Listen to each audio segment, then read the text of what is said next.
বহুদিন হয়ে গেল একটা নিখাত আড্ডা হয় না।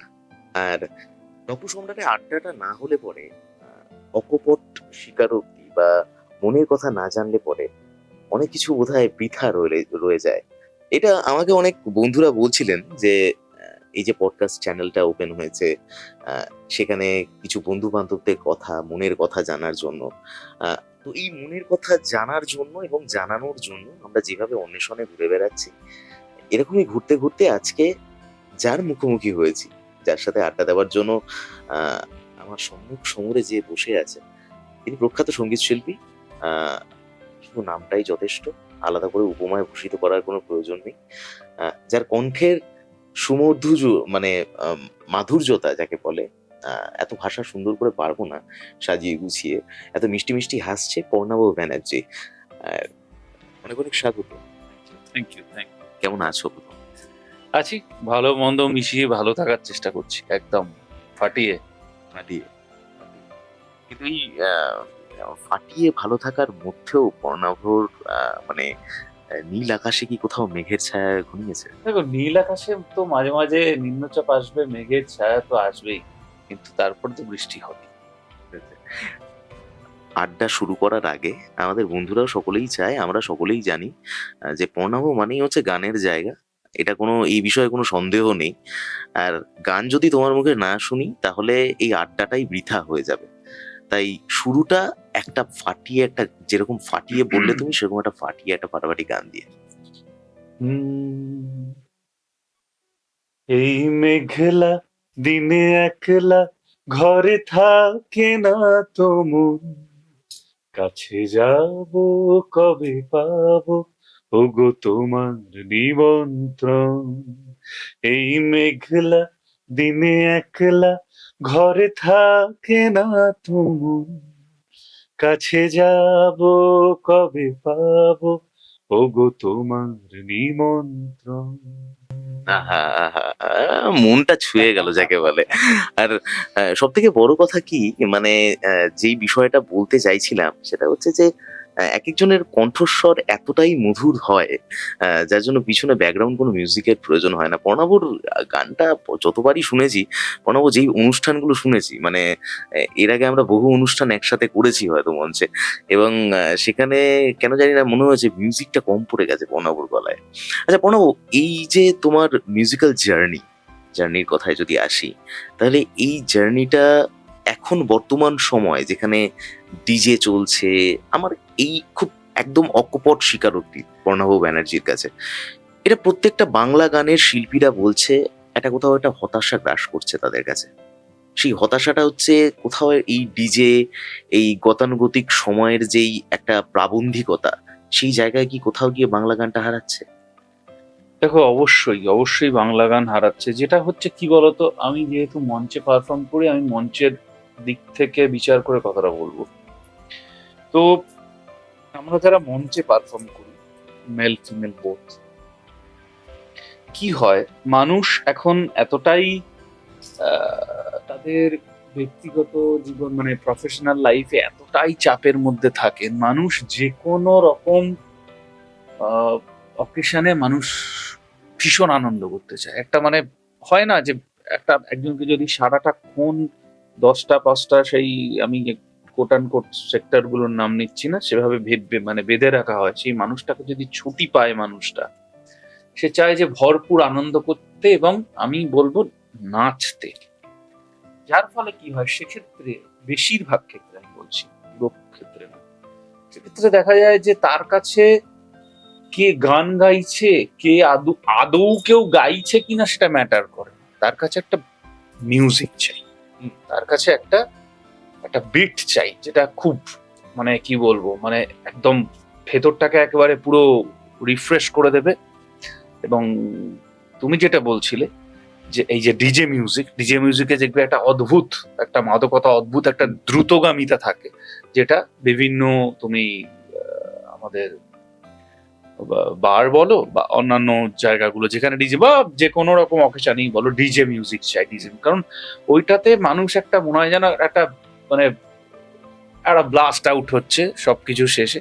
তো যার ফলে কি হচ্ছে, মানুষ আর আলাদা করে খুব বেশি মানে বেশিরভাগ ক্ষেত্রেই দেখছি আর্টিস্টদের ডাকছে না, ডিজে যারা অর্গানাইজ করে প্রত্যেকে আর্টিস্ট মানে সেই অর্থে তাদের বেশি করে ডাকছে। তো সেক্ষেত্রে তো বাংলা গান বলো যে কোনো গানই বলো ক্ষতিগ্রস্ত হবেই। কারণ বাংলা গানের মধ্যে যে মানে তবে কি আমরা বলবো না যে বাংলা গান দিয়ে এতগুলো বাংলা ছবি হিট করলো, এতগুলো আমি নাম করে করে বলছি, রক্ত বীজ হিট করলো, তারপরে তোমার বেশ কয়েকটা মানে নাচের গান টান রয়েছে এরকম হিট করলো, সেগুলো কি হিট করলো না? মানুষ তো শুনলো, কিন্তু মানুষ ঝুঁকে যাচ্ছে ওই ডিজের দিকেই, মানে মানুষকে টানছে আরো রিদিম, আরো রিদিম, আরো ফাস্ট কিছু, আরো ফাস্ট কিছু, আরো ফাস্ট। এর পারিপার্শ্বিক হিসেবে আমি যদি আরেকটা কথায় আসি তোমার কাছে, সেটা হচ্ছে যে তুমি বললে যে এতগুলো সিনেমা রিলিজ করেছে, এতগুলো গান রিলিজ করেছে, সেখানে নাচানাচির গান রয়েছে, সবই আছে, কিন্তু সত্যি কি এই গানগুলো মনে রাখছে? যদি মনেই রাখতো তাহলে পর্ণব ব্যানার্জি গান গাওয়া শুরু করার আগে এই মেঘলা দিনে একলা কেন? এইটা একটা মজার ব্যাপার, এটা খুব সুন্দর প্রশ্ন করেছে। আসলে এই গানগুলো না, যে গানগুলো মানে মানে এই যে সত্যি কেন গাইলাম, কারণ এই গানগুলো ইটারনাল, এই গানগুলো চিরন্তন। আমি জানি না, আমার ধারণা নেই যে আজ থেকে 50 বছর পরে কি বলবো, এই যে গানটা যেটা রিসেন্টলি হিট হলো, সুরজিৎদার গানটা, আমার ঠিক এই মুহূর্তে মনে পড়ছে না যে এই গানটা কি ইটারনাল হয়ে যাবে কিনা, সেটা তো বলা যায় না। যে কোনো গানই হতে পারে চিরন্তন, যেমন আমার ধারণা নীলাঞ্জনা থেকে যাবে, আমার ধারণা তোমাকে চাই থেকে যাবে, বেলা বোস থেকে যাবে। তো আমার মনে হয় কিছু কিছু ক্ষেত্রে আমাকে আমার মতো থাকতে দাও, হয়তো থেকে যাবে, কিন্তু যদি কেন এই গানগুলো থেকে গেছে জানো, এই গানগুলোর মধ্যে না অদ্ভুত একটা বাঙালিয়ানা আছে। বাঙালিয়ানাকে টাচ কোথাও তো রে ভাই, আমরা বাঙালি, ওই বাড়িতে ফিরে তো আমরা ভাতটা ডালটা দিয়ে মেখে তো খাই রাতে, হ্যাঁ, যতই বাইরে থেকে অমুক তমুক চাইনিজ কন্টিনেন্টাল খেটে আসি, বাড়িতে তো এসে ভাতটা খেতে করে আমি কোনো ইয়েতে যাচ্ছি মানে আমরা হাত দিয়ে মেখে তো খাই, একদম। ওই যে ওই বাঙালিয়ানাটা, হ্যাঁ, এবং দুপুরবেলা বাড়ি থাকলে একটুখানি ভাত ঘুম দেওয়া, ওই যে বাঙালিয়ানাটা, আলাদা টান। হ্যাঁ টান, ওই যে বাঙালিয়ানাটা, ওই বাঙালিয়ানাটা তুমি দেখবে এই যে এই মেঘলা দিনে একলা, আস্তে আস্তে দুপুরে তুমি একটা ভাত ঘুম হচ্ছে, দূরে কোথাও রেডিওতে বাজছে, ওই আমেজটা, ওইটাই তো বাঙালিয়ানা। ওই বাঙালিয়ানাটা আস্তে আস্তে মনে হচ্ছে একটু মিসিং হয়ে যাচ্ছে আমার কোথাও থেকে, যে বলিউডের সাথে পাল্লা দিতে গিয়ে আমাদের মনে হচ্ছে, আমার মনে হয় বিশেষ করে, যে আমরা যদি আমাদের বাঙালিয়ানাটাকে আরো সুন্দরভাবে এস্টাবলিশ করতাম না, যে বাংলা গান তো হচ্ছে না তা না, হচ্ছে, ইতিমধ্যে অনেক এক্সপেরিমেন্ট হয়েছে, কিন্তু মানুষের শোনার অভ্যেসটাও তো বদলে যাচ্ছে না। কোথাও কি ধৈর্য হারাচ্ছে? ধৈর্য তো হারাচ্ছে। ডিজের কথা বললে, সবকিছু বললে ধৈর্য হ্যাঁ, হারাচ্ছে। মানুষ তোমার ঘর থেকে বেরিয়ে গাড়িটা চালালেই, গাড়িতে ইয়ে দিলেই বা হেডফোনটা কানে দিলেই মানুষ শুনতে পাচ্ছে, প্রথমেই বলিউড মিউজিক শুনছে, ওয়ার্ল্ড মিউজিক শুনছে। এফএম স্টেশন গুলো তুমি নিজে ছিলে, বাংলা গান আর কটা বাজানো হয়, সব হারিয়ে গেছে। তো সেক্ষেত্রে দাঁড়িয়ে ভালো গানকে বাঁচাতে গেলে তার রুটকে সাথে নিতেই হবে। রুটকে ভুলে গিয়ে আমি যদি একটা কপি পেস্ট বসিয়ে দিই, তাহলে সেটা টিকবে না অবশ্য। আমি এই জায়গাটায় তোমার সাথে অবশ্যই সহমত পোষণ করি, কারণ আমি মনে করি যে এই জায়গাটা সত্যি বাংলা গান আরো একটু কোথায় যদি সময়টা দিতে পারতাম আমরা, বা ধৈর্যের জায়গাটা কোথাও গিয়ে এই জায়গাটা ধৈর্য কমছে। আমি এবার একটু তোমার জায়গাটায় আসি, সেটা হচ্ছে যে ব্যক্তি পর্ণাভ ব্যানার্জি, মানুষটাকে সারাদিন ব্যস্ত রাখো কি করে? ব্যস্ত রাখি বলতে দেখো, আমি তো ইদানিং একটু কম ব্যস্ত থাকি, আগে বেশি ব্যস্ত থাকতাম। আমি বিভিন্ন মানে সামাজিক কাজের সাথে নিজেকে জড়িয়ে রাখতে ভালোবাসি, বিশেষ করে সেটা আমি বেশি করে আবিষ্কার করলাম। যদিও মানে আমি একটা রাজনৈতিক পরিবারে বড় হয়েছি, ছোটবেলা থেকেই আমার রক্তে রাজনীতি খুব পছন্দ করি, পছন্দের সাবজেক্ট। কিন্তু কতটা প্রত্যক্ষভাবে রাজনীতি করি সেটা বড় কথা নয়, কিন্তু পরোক্ষভাবে আমি রাজনীতির সাথে জড়িয়ে আছি, জড়িয়ে থাকা একজন মানুষ। তো আমি করোনার সময় প্রচুর, তখন আমাদের এখানে আমার মানে আমি কি বলবো, আমার রাজনৈতিক ক্ষেত্রে আমি গুরুই বলি, আমার বাবাই বলি, মানে আমার নিজের বাবা না, তিনি এখন আর পৃথিবীতে নেই, মানে যার কথা বলছি তিনি পৃথিবীতে নেই, আমার বাবা রয়েছেন, কাজল সিং।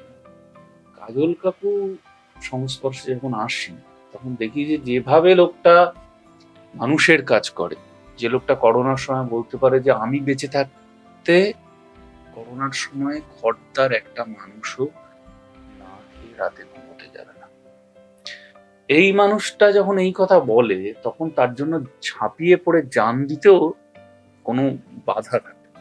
তখন ওইরকম ভরা করোনা, তখন দেখলাম যে কলকাতায় পুলিশরা গান গেয়ে করছে। আমি কাকুকে বললাম, কাকু আমিও যাবো, কাছাকাছির মধ্যে তুমি অ্যারেঞ্জ করো, পুলিশকে বলো আমি এরকম, কি বলে ওটাকে, মুখে যেটা পড়তাম, মাস্ক না একদম যে কোভিশিল্ড না কি আর, হ্যাঁ ওই পরে হাতে পুরো এত অব্দি মাস্ক টাস্ক পরে প্রত্যেকটা কমিউনিটি, মানে সোদপুরে পিয়ারলেস নগর থেকে শুরু করে ব্যারাকপুরে ওদিকে সব জায়গায় ঘুরে ঘুরে ঘুরে ঘুরে আমি কামিয়ে করেছি। প্লাস হেন কোনো মিউজিশিয়ান বলতে পারবে না যে আমাকে ফোন করেছে যে তার বাড়িতে এই দরকার, মানে হয়তো চালের দরকার, ডাল দরকার, কিছু সব সামান্য খাদ্য, প্যান্ডেমিক সিচুয়েশনে খুব একদম। শোচনীয় অবস্থা ছিল হ্যাঁ, আমি হার্ট অ্যান্ড সোল চেষ্টা করেছি এবং তাদের প্রত্যেককে করার।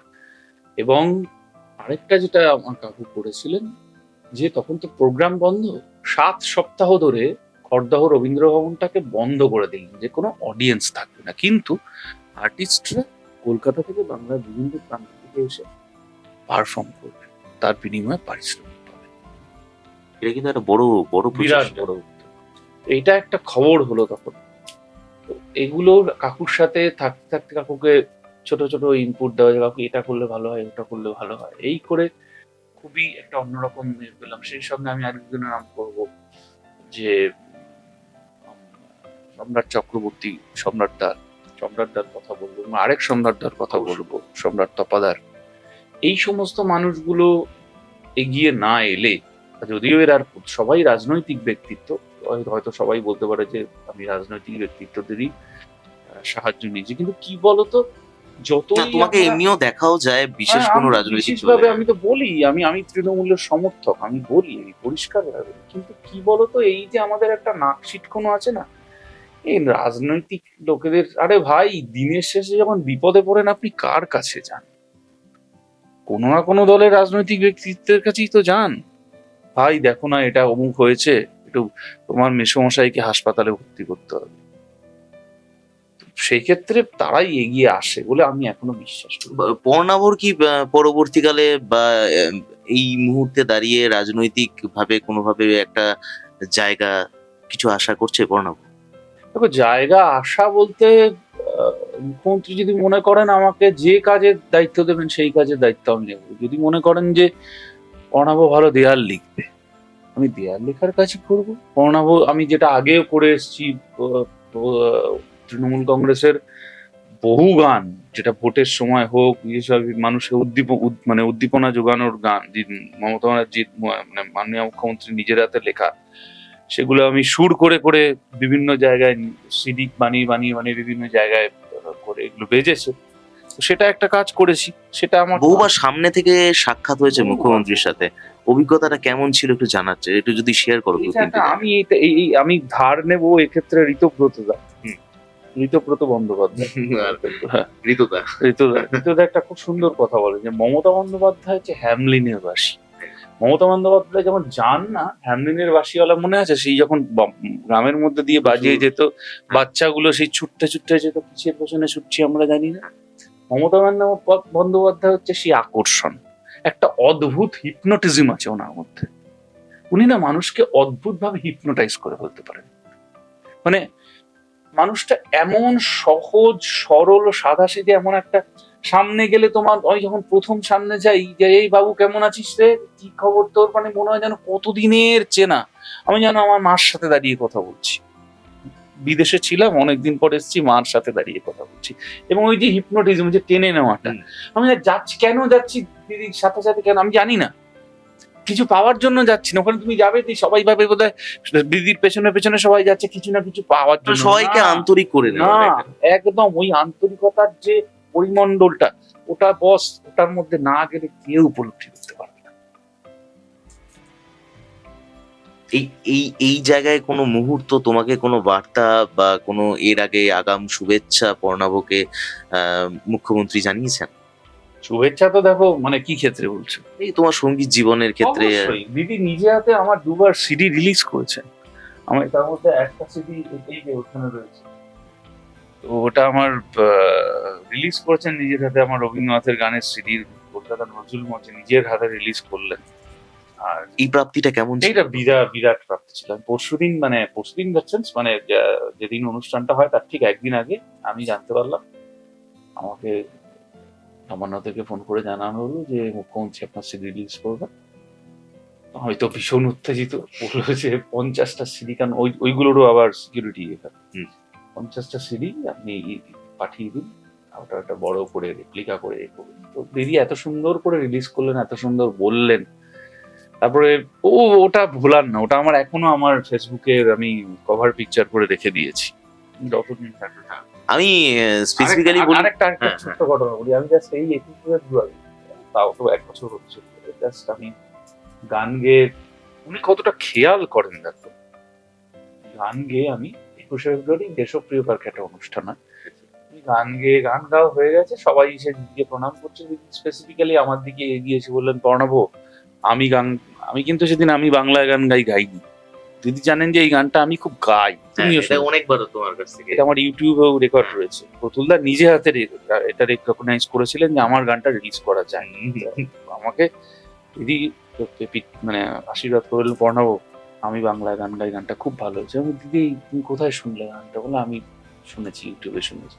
এটা আমার কাছে বিরাট প্রাপ্তি, যে মানুষটা সারাদিন এত পরিশ্রমের পর গিয়ে যে সবার কাজ খুঁটিয়ে খুঁটিয়ে দেখা, কে কি কাজ করছে, কোথায় কি করছে, সেই নলেজটা কিন্তু আছে।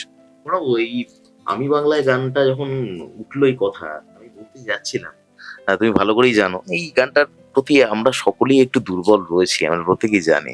একটু যদি দুপুরি না শুনি ভালো লাগবে না। আমি বাংলায় গান গাই, আমি বাংলার গান গাই,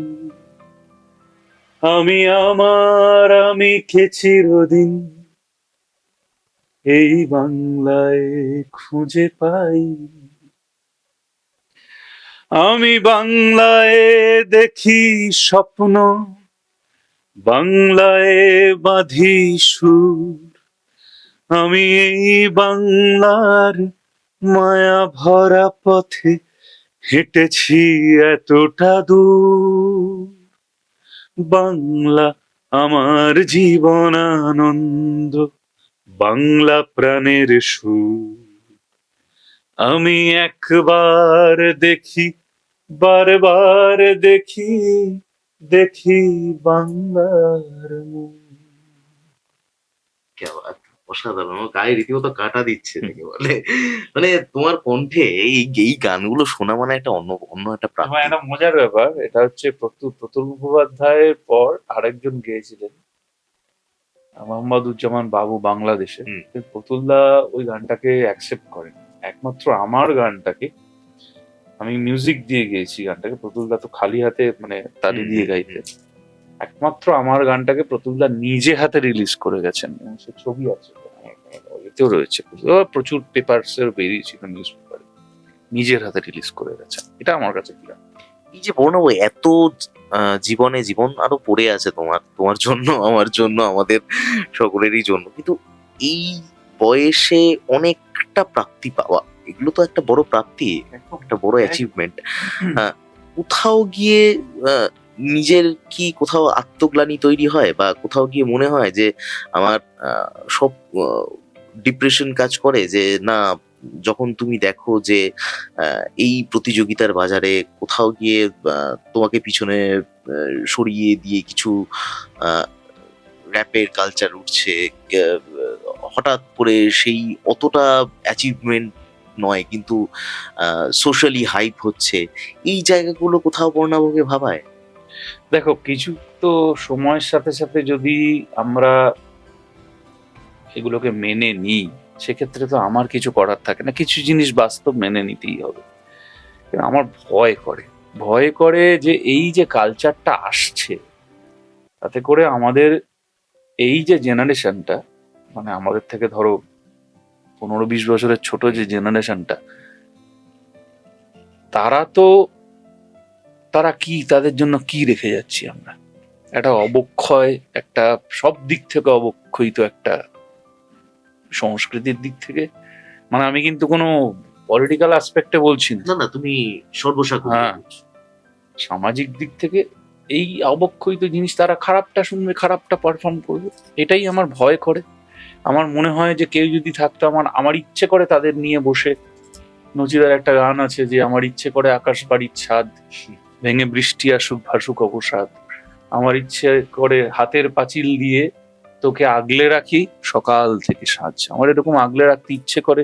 আমার মেয়েটা বড্ড ছোট, ওর থেকে যারা একটু বড় টড়ো, যারা একটু বুঝতে শিখছে, তাদের আগলে রাখতে ইচ্ছে করে যে বাবা এই গানগুলো শোন, এইটা পড়, এটা ভালো না, ওটা খারাপ, এইগুলো। আমার মনে হয় আগলে রাখার লোক কমে যাচ্ছে, তারাও সেই খারাপের দিকে ছুটছে। এটা খুব ভয়াবহ দিন আসতে চলেছে। একটু মঞ্চের কথায় আসি, এর সূত্র ধরে, কারণ এর সূত্রে বাধা রয়েছে একসাথে। এটা হচ্ছে যে মঞ্চে যখন তুমি পারফর্ম করতে যাও, এখনো পর্যন্ত প্রণব ব্যানার্জি যাচ্ছে, তুমি যেই ধরনের গান গাও, মানে বাংলা গান বা যেই ভালো লাগার গানগুলো, যেখানে সেখানে গানের তো প্রচুর অডিয়েন্স থাকে। অডিয়েন্স তো বিভিন্ন স্বাদের অডিয়েন্স, বিভিন্ন রকমের। তো এরকম কোথাও পড়তে হয়েছে যে অকওয়ার্ড সিচুয়েশন এমন কিছু গান প্রস্তাব করলো তোমাকে? হ্যাঁ, তবে খুব কম। আমাকে মূলত যারা নিয়ে যান তারা, দেখো আমরা তো আহ, এখন যেটা হয়েছে, এখন বিভিন্ন টিভিতে মর্নিং শোজ গুলো হয়, আর সোশ্যাল মিডিয়ার কথা প্রত্যেকেই এখন জানেন যে কে কি ধরনের গান করেন, সেভাবেই নিয়ে যান। কিন্তু তাও মানে 10টার আমি মধ্যে, একদম অন স্টেজের হ্যাঁ, কথা বলছি, আমরা তো হ্যাঁ, ক্যামেরার হ্যাঁ, হ্যাঁ, জায়গাটা। হ্যাঁ, 10টার মধ্যে দুটো তো এরকম হয়নি। এটা আমি হয়তো গাইছি, এটা আমার আমার জনারের গান, এটা এমন ইয়ে এলো, তো আমি কিন্তু না, মানে আমি থামি না।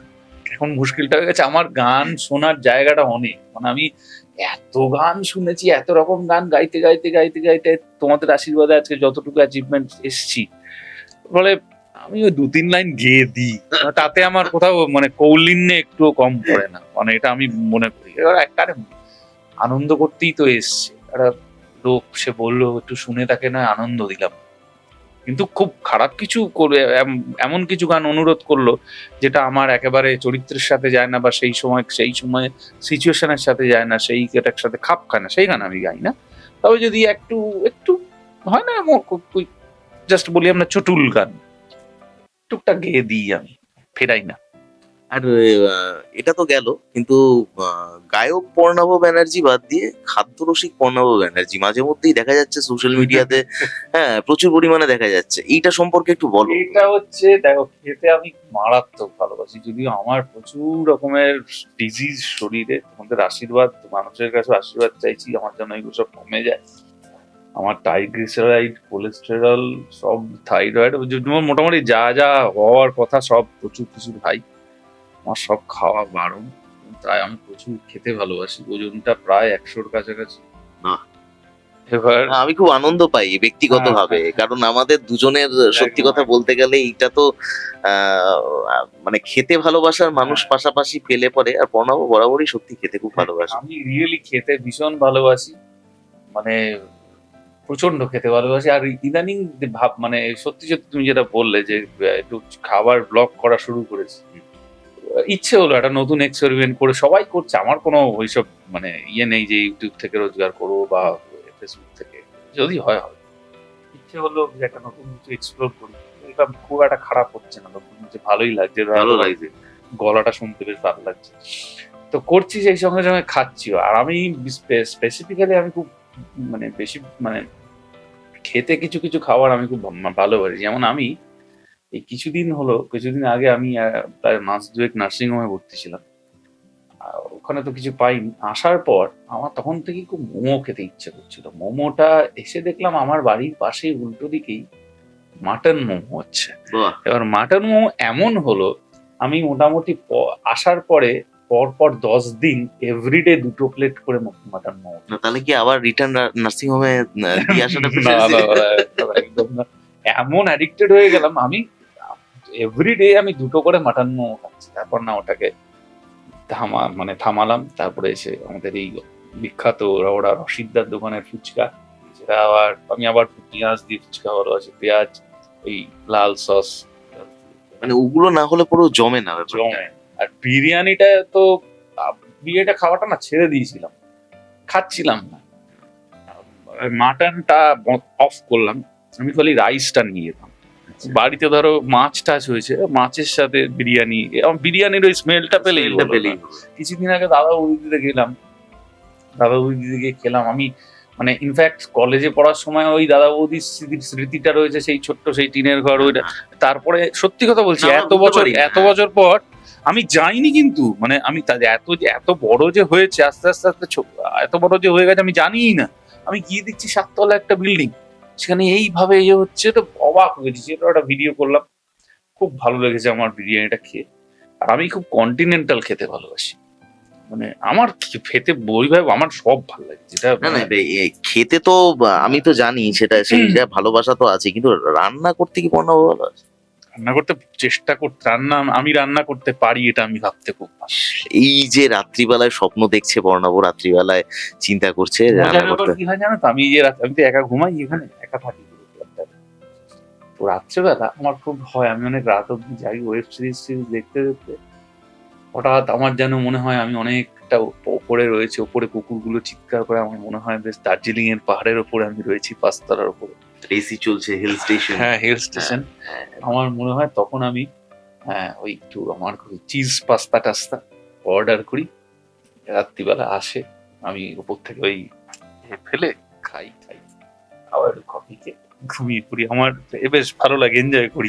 মানে এইটা সম্প্রতি আমি একটু জানিয়ে রাখি, এটা যারা এই যে একাকিত্ব জীবনটাকে উপভোগ করছেন, এটা সত্যি মানে আমরা মজা করছি, কিন্তু এটা উপভোগ।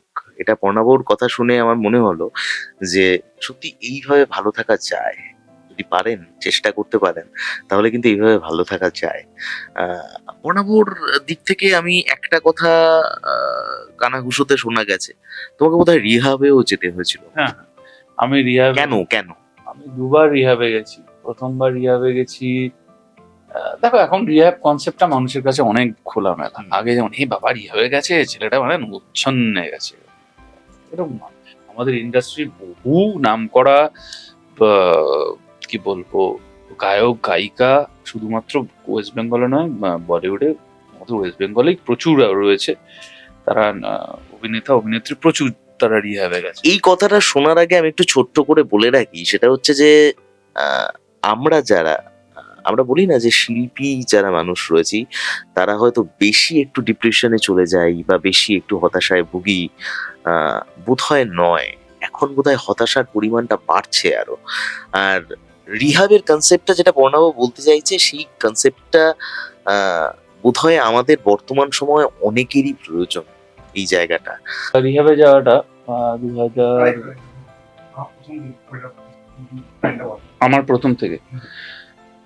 আমার প্রথম রিহাবে যাওয়াটা হচ্ছে 2022-এ, সেটা সাউথ কলকাতা, নাম বলছি না। তো যেটা হয়, আমি তখন একটু প্রফেশনাল দিক থেকে যেটা হয় ডিপ্রেস হয়ে যাচ্ছিলাম প্রফেশনালি ভীষণ। তো ভীষণ আমি আমার যেটা সাবস্টেন্স সেটা নেওয়া শুরু করেছিলাম প্রচন্ড পরিমাণে, হ্যাঁ, অ্যালকোহল নিচ্ছিলাম, সেটা একদম আউট অফ দ্য লিমিট। তারপরে বাড়িতে সবাই দেখলো যে না, এইভাবে চিকিৎসাটা সম্ভব না, আর যা তা হয়ে যাচ্ছে। তখন আমি গেলাম, সেখানে গিয়ে বেশ কিছুদিন থাকলাম। থেকে আসার পর আমি একদম সম্পূর্ণ ঠিক হয়ে গেলাম। ঠিক হয়ে যাওয়ার পর আবার গান বাজনা সব নতুন করে সুন্দরভাবে। তারপর আমি 3 বছর কোনো টাচ করিনি একদম। আমি এমনি তো স্মোক টোক করিনি, কিচ্ছু করিনি। তো 3 বছর কোনো রকম কোনো কিচ্ছু টাচ করিনি। তো আবার আমার লাইফে কিছু বিপর্যয় এলো, প্রফেশনাল দিক থেকে বেশি করে। তো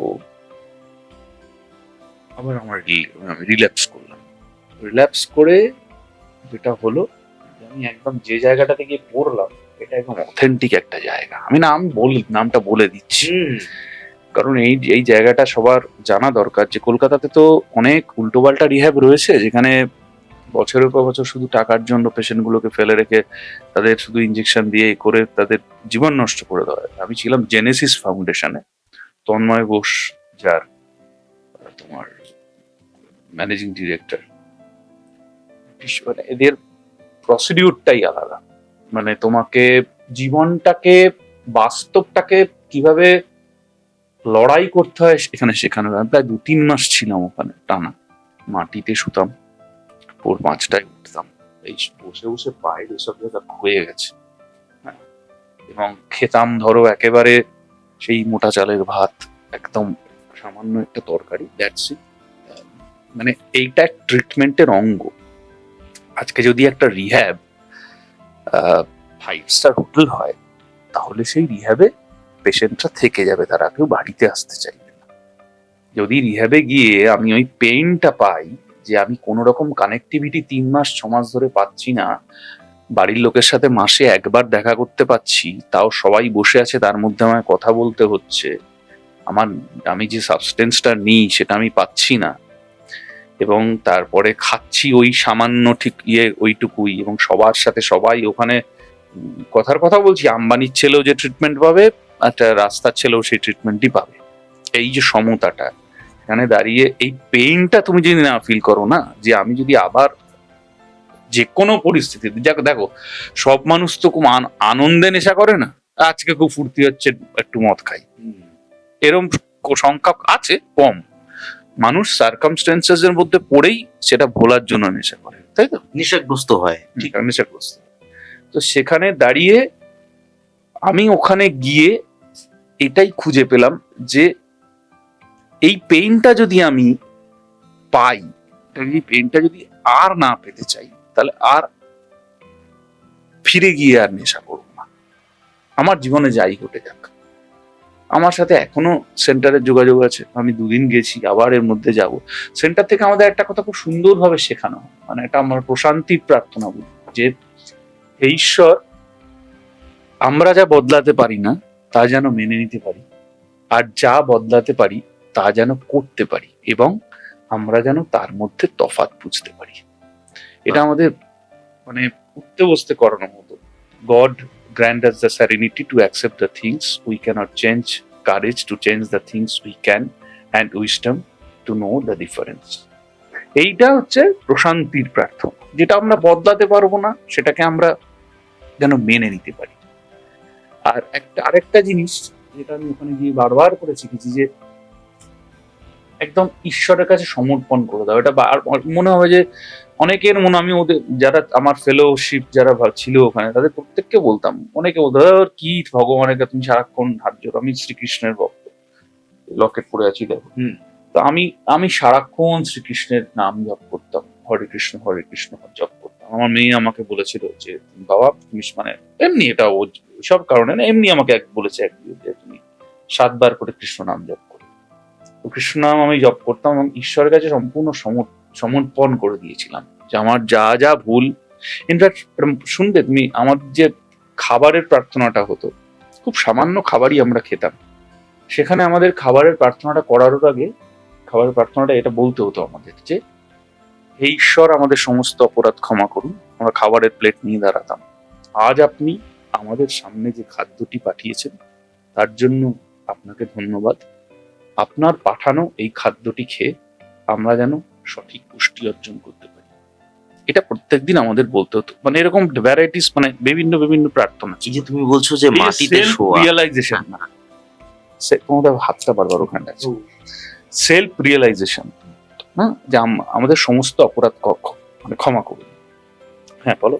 না, আমার একটাই বিষয়, সেটা হচ্ছে যে এই যে মাটিতে শোয়া, সকলের সাথে মিশে একসাথে খাওয়া, যত সামান্য একটা খাওয়া, তোমার এই যে ল্যাভিশলি একটা লাইফস্টাইল ছিল, মানে একটা একটা সাধারণভাবে তুমি বা আমরা প্রত্যেকেই যেরকম একটা গতানুগতিক জীবনযাত্রায় অভ্যস্ত, সেখান থেকে সরে গিয়ে এই জায়গাটা কতটা মেনে নিতে পেরেছিলেন? মেনে নিতে, দেখো প্রথমে প্রচন্ড রাগ হতো, কেন ওইখানে দিল, মানে প্রচন্ড রকম, কিন্তু যখন এদের পদ্ধতিটাই হচ্ছে ওই যে আমির যে অহংকারটা ওটাকে ভেঙে চুরমার করে দেওয়া। তোমার সাথে একটা মাটিতে পড়ে থাকা ধুলোরও কোনো তফাৎ নেই, তুমি একই। তুমি এসছো পৃথিবীতে, কিছু অ্যাচিভ করেছো, আর পাঁচজন সেটা পারেনি, কিন্তু যাবো যখন তুমিও যেভাবে যাবে সেও সেভাবেই যাবে। তার জন্য তুমি এক্সট্রা কিছু প্রিভিলেজ হ্যাঁ পাচ্ছ, ঠিক আছে, কিন্তু যখন তুমি ট্রিটমেন্ট নিতে এসছো, কারণ যে কাজটা তুমি কাজের জন্য আমি গেছি রিহ্যাবে, এটা তো করে মানে বাবা মার মুখ উজ্জ্বল করে তো যাইনি। তো সেখানে দাঁড়িয়ে সেই ট্রিটমেন্টটা আমি নিতে গেছি, সেই পেইনটা যাতে আমাকে পরবর্তীকালে আর সহ্য করতে না হয় সেটাকে তো আমাকে মেনে নিতেই হবে। আর এই যে সকালবেলায় 5টার সময় ওঠা, শোয়ার সময় কটা ছিল? 10টা।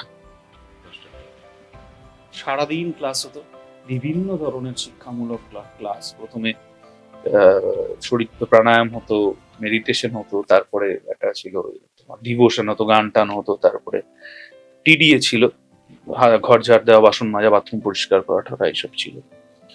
তারপরে তারপরে গ্রুপ ডিসকাশন হতো, রিডিং ক্লাস হতো, কেন আমরা এটা করেছি, তার জন্য আমাদের পরিবারকে কিভাবে সাফার করতে হয়েছে। তারপরে ইনপুট হতো, একটা ওয়ার্ক পেপার ছিল যে আমরা কি করছি সেটা লিখতে হবে সারাদিন। আমার লেখার অভ্যেসটাও ফিরে এসছে ওখানে গিয়ে। তো সব কিছু করে এক বৃহস্পতিবার করে ফান টাইম হতো, গান টান হতো, নামছাড়া হতো। তারপরে ওই লক অ্যান্ড কির মতো ফোন আর সোশ্যাল মিডিয়ার একটু বাইরে। তারপরে রাত্রিবেলা ইনভেন্টারি হতো, যে কি খারাপ লাগা কি ভালো লাগা ওই একটা একটা করে লিখে তারপরে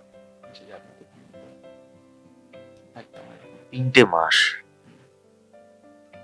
তারপরে আবার আবার সেই স্বাভাবিক ভাবে ফিরে আসা। কি মনে হলো যে কোনটা স্বাভাবিক, ওটা স্বাভাবিক না এটা স্বাভাবিক? এটা স্বাভাবিক, এটা স্বাভাবিক। ওটা তো যাতে এটা স্বাভাবিক হয় তার জন্য গেছিলাম আমি, যাতে এই জীবনটাকে স্বাভাবিকভাবে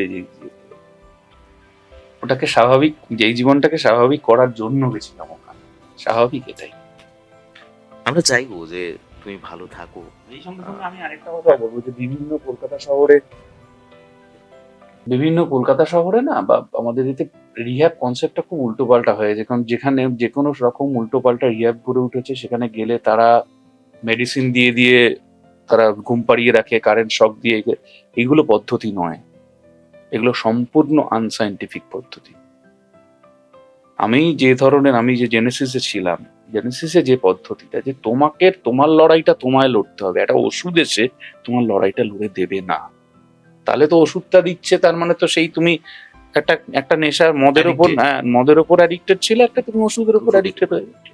তোমার লড়াইটা এই যে অ্যারেস্ট করে থাকতে থাকতে থাকতে জিনিসটা ভুলে যাওয়া, না আমি তো এটা ছাড়াও আমি বাঁচতে পারছি, আমার দুঃখ হলে কি আনন্দ হলে তো না, আমার সাবস্টেন্স নেওয়ার প্রয়োজন পড়ছে না। এখন পর্ণব কেমন আছে? খুব ভালো আছে। এই হাসি মুখটা দেখেই খুব ভালো লাগছে। পর্ণব, একদম শেষ পর্যায়ে চলে এসেছি আড্ডা। আমাদের আমাদের আড্ডা শেষ হবে না, কিন্তু একটা যে লিমিটেশন রয়েছে, ক্যামেরার লিমিটেশন যাকে বলে, সেইখানে তোমার একটা গান, একটা মিষ্টি মধুর গান শুনে নতুন কি কাজ আসছে পর্ণবর জন্য? নতুন একটা কাজ আসছে, রাধাকৃষ্ণের একটা গান, এই মুহূর্তে রিভিল করছি না আমি। গানটা কমপ্লিট হয়ে গেলে আমি নিশ্চয়ই তোমাদেরও সবাইকে বলে, মিডিয়া পার্সনদের বলে এটা করবো। তবে যে গানটা দিয়ে শেষ করব ভাবছি, একটু ওই স্বর্ণযুগেরই একটা গান দিয়ে শেষ করবো। স্বর্ণযুগই এক্সপেক্ট করি তোমার কাছে, কারণ একটা আলাদা প্ল্যান। দূর নয় বেশি দূরই সাজানো সাজানো বকুল বনের ধারে, ওই বাঁধানো ঘাটের পারে, যেটা অবহেলা সয়ে সয়ে কিছু ফুল শুকানো শুকানো হয়ে পড়ে পড়ে আছে তার কিছু দূরে ঘাটের চাতাল ছাড়িয়ে, ওখানে আমার মাতাল হৃদয় সেদিন গিয়েছে হারিয়ে। যাক যা গেছে তা যাক, যাক যা গেছে তা যাক, যাক যা গেছে তা যাক, যাক যা গেছে তা যাক, যাক যা গেছে তা যা। আর যা গেছে তা চলে যাক, কারণ তাকে টেনে আর বৃথা কষ্ট বাড়িয়ে লাভ নেই। আর সেই জন্যই কিন্তু আমরা আনন্দ দেওয়ার চেষ্টা করি, আনন্দে থাকার চেষ্টা করি, আনন্দে রাখার চেষ্টা করি। আর সেই জন্যই আজকে টক টু সম্রাটের আড্ডা এখানেই সমাপ্ত করি, এই আনন্দের রেশটাকে নিয়ে। আর যেগুলো পর্ণাব বললো যে জীবনের অভিব্যক্তিগুলো কি করে ভালো থাকা যায়, ভালো থাকতে হয়, সেগুলো আমরা মনে করি যে আমাদের জীবনে বোধহয় অত্যন্ত গুরুত্বপূর্ণ। এত ব্যস্ততার জীবন, তার মাঝখানে এই ছোট ছোট জিনিসগুলো যদি একটু গুরুত্বপূর্ণ না হয়ে ওঠে, তাহলে কি জীবনটা ভালো লাগে? অনেক ধন্যবাদ পর্ণাব তোমাকে। তোমাকে অনেক অনেক ধন্যবাদ, ভীষণ ভালো লাগলো আড্ডা মেরে। আমি তো তোমার ভয়েসের ফ্যান, টোনাল কোয়ালিটি, এই যে একটা ব্যারিটোন ভয়েস, এটার আমি খুব ফ্যান। এই ম্যানলি এই জিনিসগুলোটা, এই ভয়েস গুলো খুব কম শুনতে পাই, তার মধ্যে তুমি একজন। তো ক্যারি অন তোমার এই প্রচেষ্টা এবং এই পডকাস্ট এবং এই আড্ডা, এটা সুন্দরভাবে এগিয়ে যাক, এবং আরো তোমার কর্মকাণ্ড যদি একদমই। আর সব থেকে বড় কথা কি জানেন তো, যে খারাপ লাগা, ভালো মন্দ যা গেছে জীবন থেকে একদম চলেই যাক, তাদেরকে টেনে ধরে রেখে আমরা জীবনটাকে নিয়ে এগিয়ে চলতে চাই না, তাহলে বোধহয় ভালোগুলো আমাদের পাশে আসবে না। সেই জন্যই পর্ণাভর এই মূল্যবান কথাগুলো আমাদের হৃদয়ে, স্পেশালি আমার হৃদয়ে সত্যি খুব খুব ভাবিয়ে তুললো।